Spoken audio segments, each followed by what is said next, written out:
Hello fellow RVers, this is Gary with Ruff RV Life. We like looking at freedom. And today's topic of this video is, if we were to go back in time to buy another RV, to buy an RV, Class A like we bought, what are some things that we would look for then, that we didn't know then, that we know now, that we would have bought if we had purchased it then? In other words, what things have we learned to look for that we probably would have liked to have had now that we don't? That we were completely unaware of. Yes. Now, I'm not saying that we do not like our motorhome, because we do. We're very pleased with our motorhome that we currently have. It's 33 feet long. So I'm not saying that we are not happy with the one we got, but there are some things that we may have wanted to look at had we gone back in time to look again. Starting with the overall length. Currently we are 33 feet. And I'm thinking at 38 feet, another 5 feet would probably be nice to have.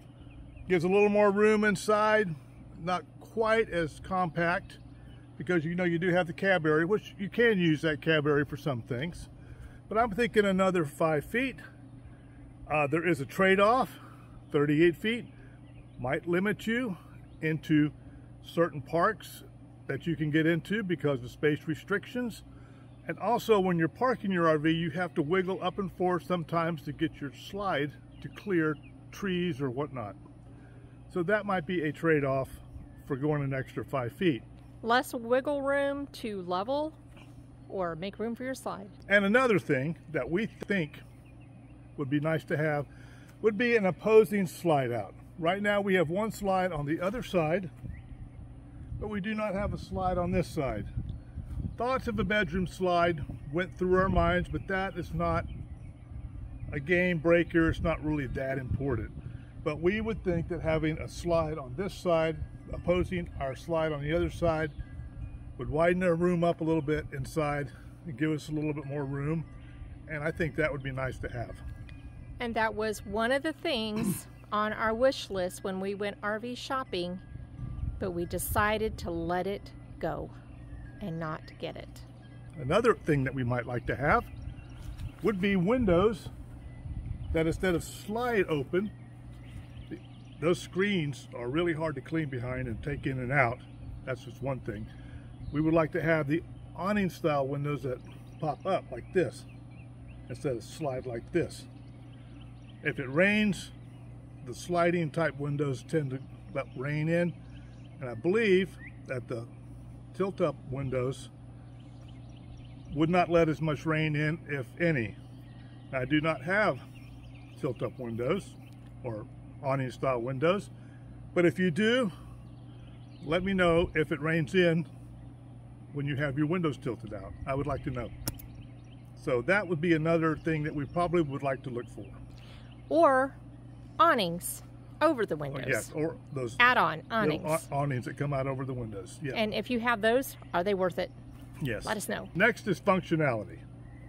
Now, we did have a list of things that we wanted in an RV when we set out shopping, but there are some things that just didn't go through our brains at the moment.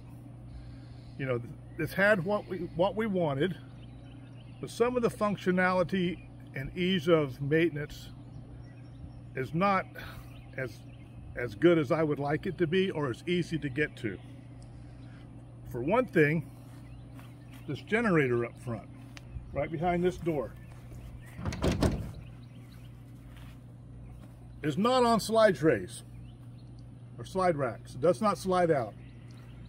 Now, you can pretty well access the oil change from underneath. That's not too bad. But anything else you want to do to this, if you have to take it to a service department, which we did, for a temperature sensor, they have to drop it out, remove it from the motorhome. Takes more time to do that. And you can guess what? It's going to get a bigger labor bill. So I would like to have a generator that slides out. Okay, number two thing in functionality I wasn't thinking of when I purchased this motorhome. Back this way. And this is my house batteries. And Fleetwood designed this. I have 2 batteries crammed in here. I have a battery here, and I got one stuck way back there. There's no way you can check the water in these if you're using lead acid batteries, because you can't see them. And to change these out is not easy. I have a fill system for lead acid right here. But if these were on slide trays, like I've seen a lot of motorhomes have their batteries on slide trays, it'd be a lot easier to check them out and to change the batteries out when the time comes to change them. Another part of the functionality of this motorhome that I would like to be different is right now we are parked and our airbags are dropped, which is, I believe, about 6 to 9 inches, which is lowers it. As you can see how low we are to the ground. All the way up. Which in itself might not seem that bad. It's pretty easy to level when it's down like that because it's got a lot of room to play with. But the bad part is our sewer comes out right here, right there, right here. Where that hose is coming out. Hose is right underneath this. And as you can see, there's not a lot of pitch downhill from there. And I know some people use those things that they put their sewer hose on. We don't even have enough for that. Which means that I have to drag the hose out and hook it up to wherever I can, dump the best I can, and then lift the hose until it finally empties. So I would like to have a little bit higher profiles with more of a pitch for my sewer line to drain more on its own than having me almost manually having to do it. Okay, so that's another part I really didn't think about. Another part now when it comes to this height issue that we're talking about is when we're going down the road, we have the airbags up, and say we're up another 6 inches or so in the air. We have to be very careful of where one road meets another road, like coming down a hill, to make sure that we can actually get through that transition area without scraping our front bumper off or getting hung up in the back on our hitch or tow hooks. They're not really tow hooks, whatever the hooks are for back there. Rub bars. Which we smushed one flat, getting hung up on a road. Yes. And we have gotten hung up. This is from experience. Okay. So we have gotten hung up before. It was quite a feat getting us unstuck. Took the whole neighborhood pitched in. Came down there with tractors and trucks and jacks and blocks and all that, and they got us up and going, but I was just glad there wasn't damage done underneath, so that kind of ended well.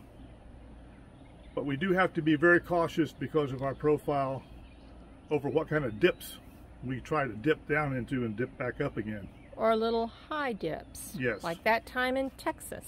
Yeah. We don't want to hear psh, boom. Because there's one time in Texas where we were using our mapping, said to go over the railroad tracks, and right there was the main highway where we wanted to go, but that railroad track went like that, and we looked at it, stared at it, and said, I don't know about this. So Sharon had to get out. We had some cars behind us, and watch me as I went down to make sure that we could back up and get out of that situation if we had to. But we managed to make it by inches. Inches. I was squatting down on the ground. It was scary. Yeah, it was. So a little bit higher profiles is something that I would like to have in my motorhome of the future. But on the plus side, this 33-footer, I can maneuver it into just about any place I need to maneuver it into. It's fairly quick going down the road. I do have a diesel, which was on our checklist. The diesel and this, 10 miles per gallon. I guess that's pretty good from what I understand talking to other people. And like I say, I can get it in just about any spot I need to get it into. We did get tile floors, which is what we wanted, because we didn't want to deal with carpeting, especially having dogs. And we used to live in our sticks and bricks house. We had a dirt road at times, and we know what carpeting and dirt, grass, and all that, sometimes it doesn't go with, especially having dogs. With furry paws. With furry paws. And campgrounds with, you know, rain, mud, it's all that kind of stuff. So we're glad we got tile floors that we can just mop. So overall, the little 33-footer here is easy to drive, easy to handle. So in the beginning, if you're starting your RV journey, or even if you're in a rig and you're starting to think, this isn't working out for me, maybe I need a different rig, do your research first. So do a little bit of research and see what you really want, what's out there, what's available. We did a lot of that. And then, apparently not enough because we didn't find the slide out situation. But do your research. Also research your finances. How much can you afford? What is your budget? So have a budget and have an idea of what you want. And then go out and look. Be open-minded. Make a list. Before you go look though, make a list of what you want. After we did our research, we made a list of everything that we wanted in our RV. We knew we wanted to be smaller than 35 feet at the time because we wanted to get into national parks and state parks, and we had read in our research that those sites are limited. And I will say, yes, they are. Sometimes we can't even get into some places. We did find, though, most places we want to go, we can get in. So there might only be like 5 sites for larger rigs, and those 5 sites might be taken. So that's one of the things you need to consider if you're getting a larger rig. So that's one reason why we went with 35 feet or less, which is 33 feet. But make a list of what you want. That really helped us stay focused when we're looking at all these different RVs. Keep that budget in mind when you're looking. Know that you can negotiate that price. I'm pretty sure that's still a thing now. I know maybe there for a little while you couldn't negotiate, but have that budget in mind and beware of the sales tactics. Stick to your guns, get what you want. And the last thing, last piece of advice, if you're looking for an RV or a motorhome or any recreational vehicle, take your time. Take your time. You don't have to buy the first thing you see. We did ours rather quickly, but we felt like when we found this, it just hit on all the things that we were looking for. So we don't regret our purchase, but we did only take about 2 weeks to really look, maybe 2 or 3 weeks. So take your time and enjoy looking. Enjoy the process. Don't settle is what I'm saying. Find the best unit for you. You'll be glad you did in the beginning. And so there's things that none of us are going to know till we actually start. And a lot of that might have to do with personal preference. So have grace with yourself if you're like, ah, man, I messed up on this. We messed up on the slide out things. It's okay. It's okay. We still love our RV, and now we know. If we get another one, we know what to look for. So I have a question for you. What are some things that you are looking for in an RV? What are your non-negotiables? That's what I like to think of, like a list of our non-negotiables. This is what must be in the RV. Or maybe you have a lesson learned. Drop that in the comments too and let us know. Until next time, safe travels everyone. We hope to see you on the road sometime, and if you see us, say hey. Take care. Bye.